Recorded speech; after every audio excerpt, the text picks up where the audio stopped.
January 30th, Saint Martina, Virgin and Martyr.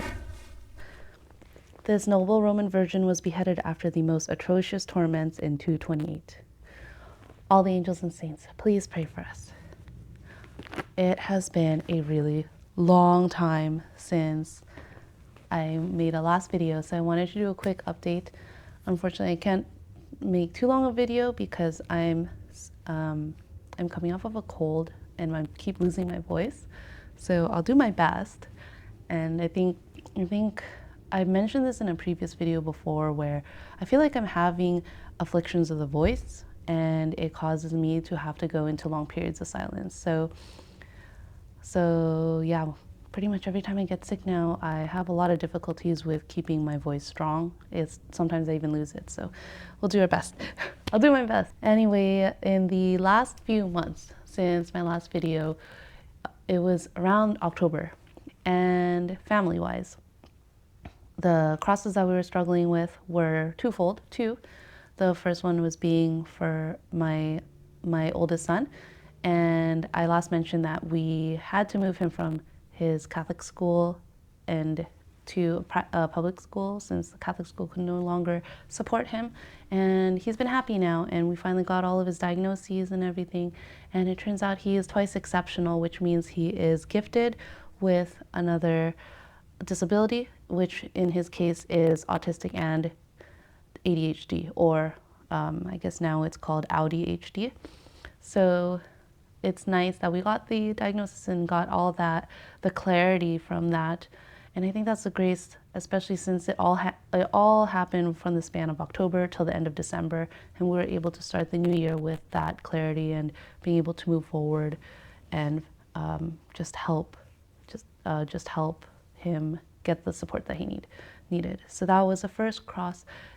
And the second cross that was more on my part, and it was that because I saw my oldest son struggling through what he was going through, I started wondering, what if I have the same cross as him? So I'm going through the process of getting myself diagnosed as well, because when I see him, and I honestly recall a lot of things in my childhood where I was exactly like him.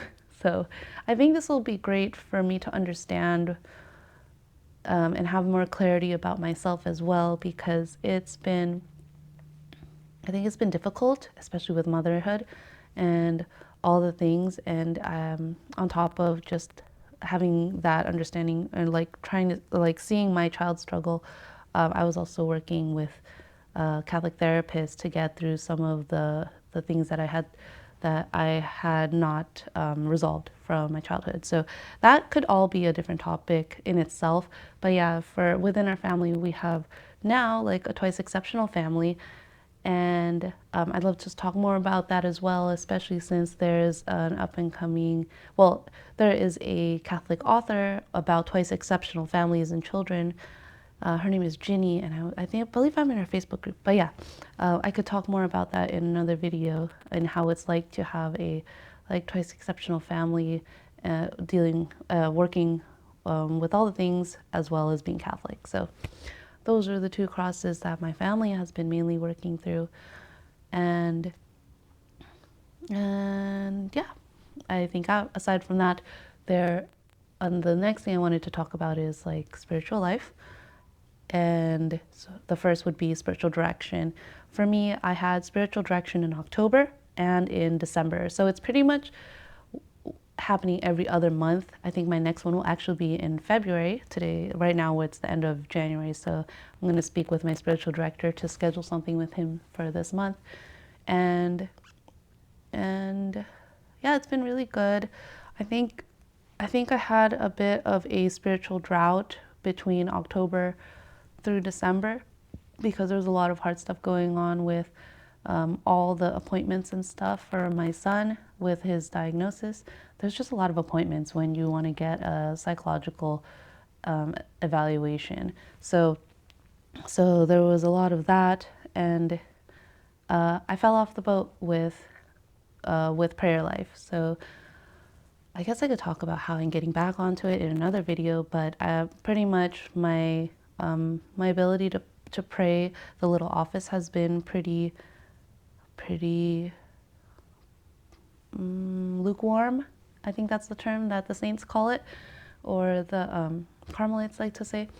So I'm doing my best to try to get back on that. The best that I get out of spiritual direction, at least from my meeting with my spiritual director in October and in December, was really the penances that I receive from confession. So during spiritual direction, I usually start with confession.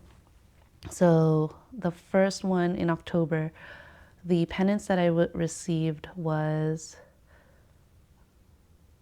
I believe it was the Seven Sorrows of Martyr Dolorosa.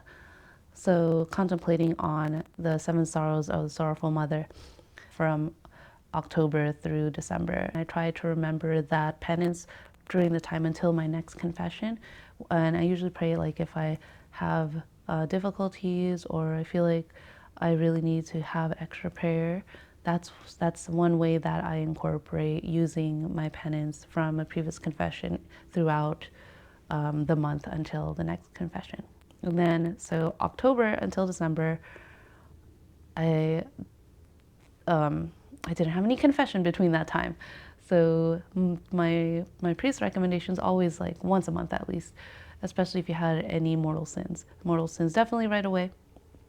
So I was noticing I was like having bad habits with like using the name in vain, because you know, OMG, you know, those kinds of phrases are so common. But I'm also learning that just accidentally saying that is not in itself in a sin. It's more like if you use it in, especially if you use it to like curse someone. So yeah, I guess during that time I didn't take communion for a couple weeks. One, also because we missed Mass. Probably more because the children were sick, and I think that's actually permissible. But I think I'm just sometimes too scrupulous with those things. So that was actually a discussion I had with my confessor, or with my spiritual director in December. And he's like, what you had done wasn't enough to really count as a mortal sin. It sounds like scrupulosity might be a thing that I need to watch out for. Because when I feel like I didn't do good enough, then I start to not go to the Eucharist. So still work on progress in that. And then the second penance that I received in December was actually the divine praises.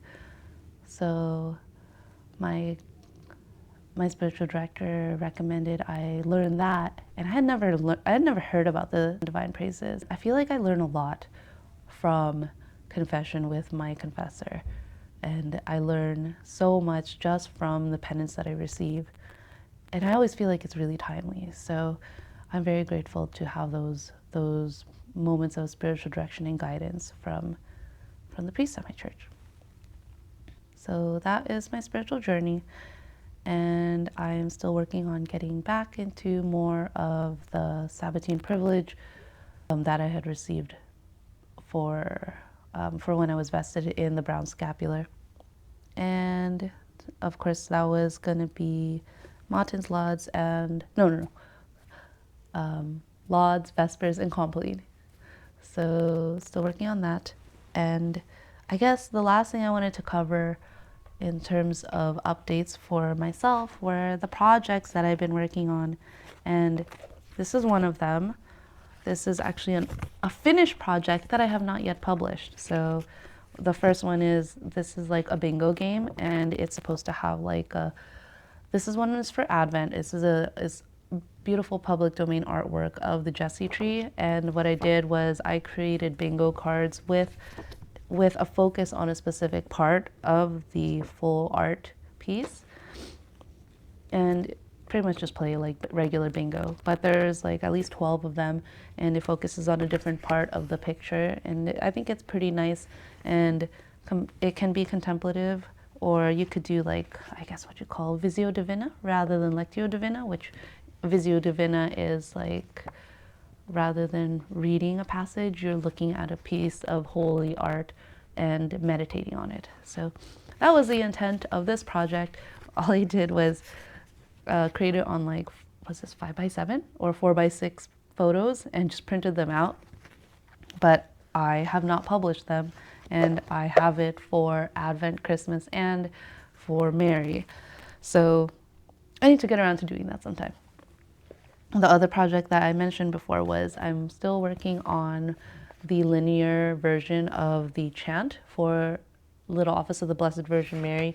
This one is just a proof copy because I wanted to see how different size fonts are, and they're just like, they're not complete. But this is going to be what I'll be working on during Lent, because I want to devote like maybe at least 30 minutes a day to some sort of spiritual work that I can give back to the world.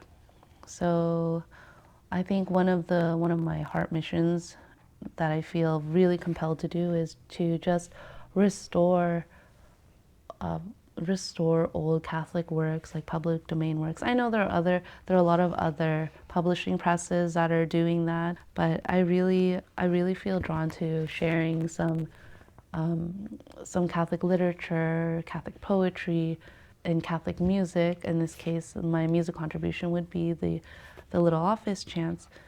But yeah, that was one of the things that I was drawn to even in programming. I'm a software engineer, and there's a subspecialty in computer science called digital archiving, and it's just pretty much preserving history. And in this way, I feel like being able to share old Catholic works to the public in a physical format, it's more like it's coming full circle, where digital archiving, you're preserving old websites and being able to share them to the modern world. That's difficult because you have to kind of preserve something, a program and website, in the way that it was built in the past, and that usually depends on the hardware that it used to have. But in this case, coming full circle is preserving literature and sharing it to the world again by making it into a physical copy. So yes, there is a lot of public domain, free Catholic books online in the public domain that can be published without permissions anymore because copyrights have passed. But it also is a financial cost to make it into some sort of physical format. So I think the direction that I might want to take for that is to have it be like print on demand. I really don't like having excessive waste unnecessarily, so I don't like the idea of like saving money by printing 5,000 copies of something and having it sit somewhere for who knows how long until they get sold over time. And I probably wouldn't want to sell them for profit. I want to sell them just enough to cover the printing and shipping costs, which is what I'm currently doing for the Lulu storefront, that I sell some of the planners and public domain books that I've already republished. So I really want to work on getting progress on the Little Office. And what I mean by a linear format is, this is the best example I have. This is the Caritas publishing edition of the Little Office of the Blessed Virgin Mary. And what it is, it's just an English version of the Little Office, but you never have to do any page flips because they laid it out in a way that it's just in one go. You just keep going, just flipping page after page as you continue through each hour. And you don't have to flip back and forth like, say, the Baronius Press edition, although that one is beautiful. If you're using that as a musician's copy, like reading it for the Gregorian chants, you have to keep flipping back and forth. And my roots as a front-end engineer, so I focus on user experience and user interface, which means I like to make very beautiful experiences for people on the internet, which means I like to make things easy and accessible and not a horrible experience. So in my mind, a Little Office of the Blessed Virgin Mary that is a linear format where you don't have to do any page flips at all would be beautiful. Unfortunately, I haven't found any chant versions that does that yet. So that is my mission for Lent. And I think that might have been a lot longer than I expected to talk about. But yes, Happy New Year. And thank you for taking the time I'll keep you updated and wish me luck on everything. I'll be praying for you, and I hope that with the upcoming Lent, that the time will be fruitful for the rest of Christmastide. So until then, take care. God bless you.